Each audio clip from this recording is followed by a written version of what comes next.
Man, it's a Tiger love fest right here. And Kerry, I know that's your one big thing this week. It's the makeup of Brad Brownell's Tigers that makes them a real threat to take home their first ever ACC tournament title in Charlotte. Yeah, I'll pick up where David leaves that right now with Clemson. I really impressed having a chance to watch them for a full game and looking forward to watching them again tonight.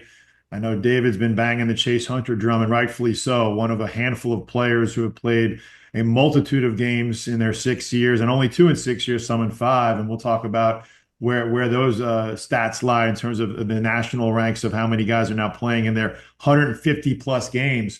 But the thing about Clemson that I like, and I think that's kind of counterintuitive to where basketball has been going, and everything is cyclical, guys, is their structure inside. Obviously, with the return of Ian Shefflin, that was a big part of their Elite Eight run last year. They pick up the transfer in Victor Locken, and those two guys are their second and third leading scorers. And when you couple a head of the snake for 6 years in Chase Hunter with 3 guys below you, 2 transfers and another one that's been in your program and obviously played with Chase for some time, you know, Zachary being the fourth and then scoring 10 points or more.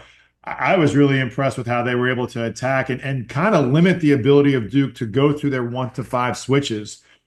Duke can do that because a lot of teams are the same and don't have 2 big guys, let alone 1. And sometimes you can get away with 1 through 5 switching, especially with the length and the size that Duke possesses. But that wasn't the case once Knipple got into foul trouble. Obviously, Flagg was trying to find himself on the offensive end. They tried some zone later on to maybe kind of get that type of effect, if you will, by taking up space in the floor.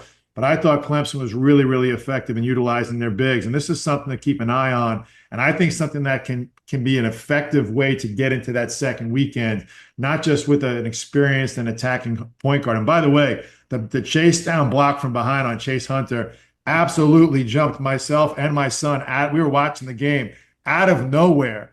And the block from behind. And I was like, oh my, he's got that in his bag too. I mean, this guy has got some, you can tell he's motivated, and obviously coming off the heels of last year and the run that they can make.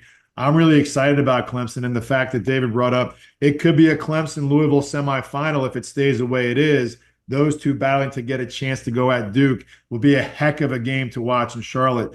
The only other thing I'll mention on top of all the things David said was, you know, Louisville and Pitt, especially Louisville, they're going to travel. They're going to be able to get some sort of fan interaction into Charlotte. This is going to be obviously the first time, but it's going to be an interesting conversation piece moving forward if the conference kind of stays the same, with the Stanford and Cal contingent being 3 time zones away. And I can just tell you that there aren't going to be a lot of people clamoring to go hang out in Charlotte for a weekend, as much as their loyalty to Cal and Stanford may be. So maybe a little bit of a disadvantage. And hey, every little thing counts in the tournament. You know, when those games get going and the underdog starts coming and everyone's obviously gunning for Duke, that crowd and then the other crowd around you can kind of rally behind you a little bit in tournament play. Maybe something to watch out for as we head into Charlotte in the next month.